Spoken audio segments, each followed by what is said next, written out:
Hello beautiful people, this is Tanya, and today like the description says, we are doing milk. We're canning milk.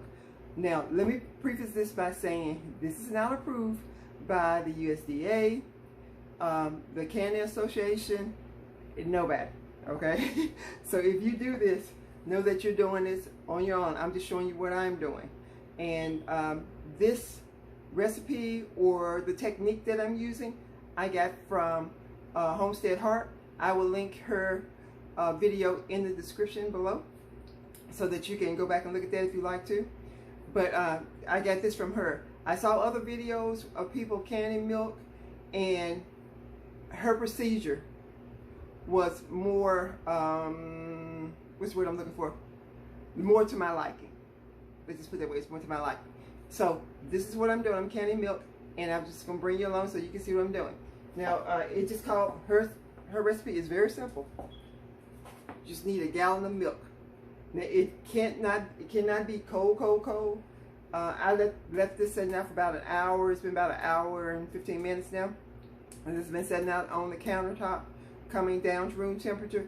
Again, it didn't have to be warm or room temperature necessary, but you have to get, it can't be cold. It can't be straight out the refrigerator. Well, let me take that back. It can be straight out the refrigerator, but it's going to take it longer to process. So that's why you want to bring it down to room temperature. And this 1 gallon should yield 9 pint-sized jars. Okay? And again, anytime you're doing protein, and I guess milk would be considered a protein, or at least it's from the protein family, but it's called a dairy. But anyway, non-acidic, that's what we're looking for. Anytime you're doing non-acidic foods or items, you have to pressure can. So I have my pressure can sitting right here, and I have, for my pressure canner, it requires 3 quarts of water. So I have 3 quarts of room temperature water sitting in the canner. The canner is at room temperature itself. So we're doing room temperature water, room temperature canner, room temperature milk, room temperature jars. Okay? So everything should be around the same temperature. So I'm gonna go ahead and pour my milk into my jars. Then I will put this in the canner. So let me, we'll work it out how we do this. I don't think you need to see me necessarily pouring milk into a jar, into a container, but we'll see how that goes. All right, so I'll see you in a little bit.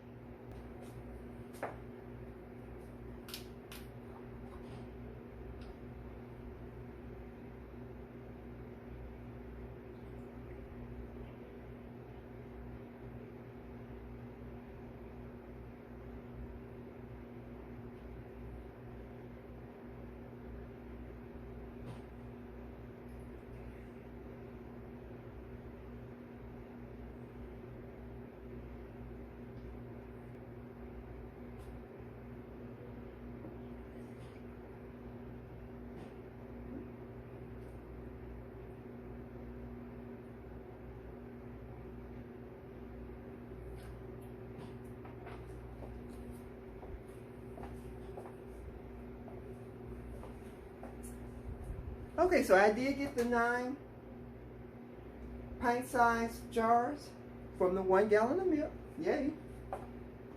And because, like I said, because we're canning milk, and milk technically does have fat in it, you do need to clean your rims. Now, I was kind of careful about pouring, but just in case I did not pour as well as I thought I did, I still need to wipe my rims with vinegar.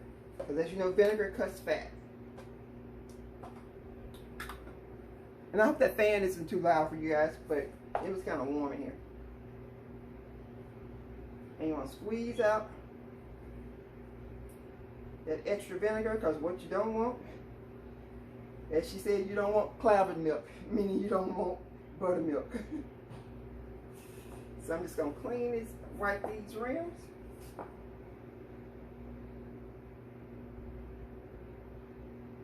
And she actually heated her jars up and let them come down to room temperature before she actually put the milk in them.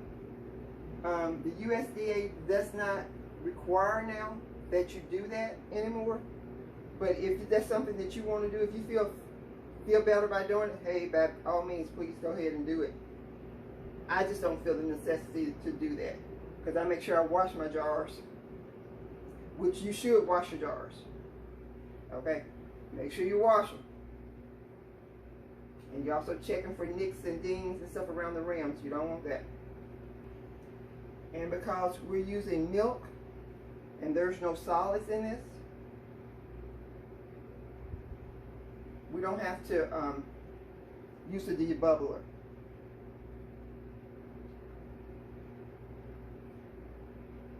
And I don't know if I mentioned to you before, which I don't think I did, this actually will be making evaporated milk, which is a nice little staple to have on your shelves. Because I grew up with my parents and grandparents using evaporated milk. So that's what I grew up with, because back in the old time, they didn't have pasteurized milk.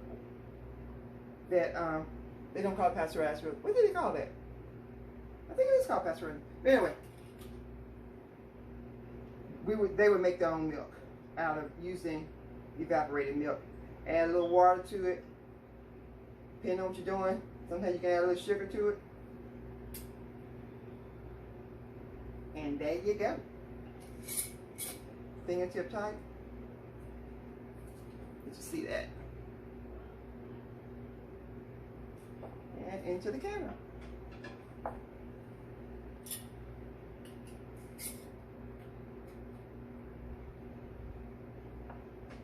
Make sure you don't over tighten these, because one thing you don't want to do is over tighten your lids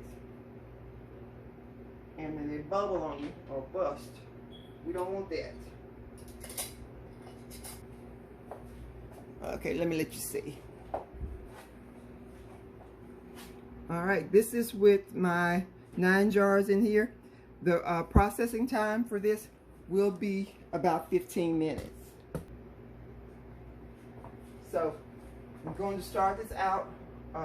Like I said, heating my can up. It's going to take it a minute to come up to pressure, because remember, we're starting everything at room temperature. So it's not like you're starting off with a heated pot of water. And this is my vinegar. I'm just going to put it, rest my vinegar in here.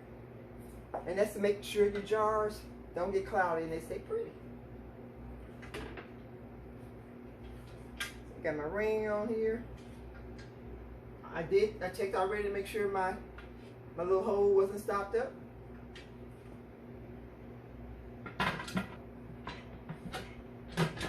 There we go. Okay, so I have my lid on. I'm just gonna close it. Make sure it's on the eye good. And I'm going to turn my eye on. And like I said, and again, we're waiting for steam to come out here and be a constant flow. And we'll once it starts steaming out of this little tube, once it starts steaming, then we will let it do that for 10 minutes. Once it's constant flow, we'll let it, looks like a foam. Do that for 10 minutes. This little nipple will pop up as well. Once it does that, those two things, then we'll put our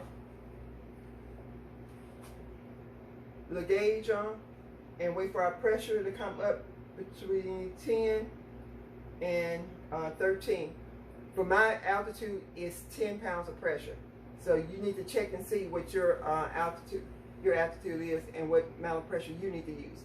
And once it gets up to the 10 pounds of pressure, then we will actually start the count then for 15 minutes. All right, so I will see you when this is done.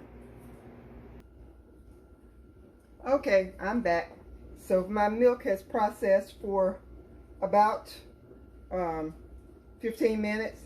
And so now I'm taking it out. It looked like I did have a little siphoning on one jar, but that's fine. Looks like the others did. I don't think it's too bad.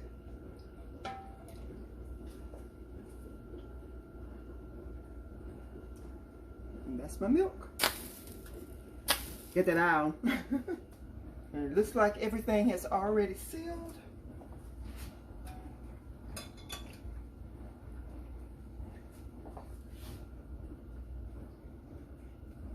And I'm not sure if you can see this on the camera or not, but the milk is more of a beige color as opposed to white like it was before.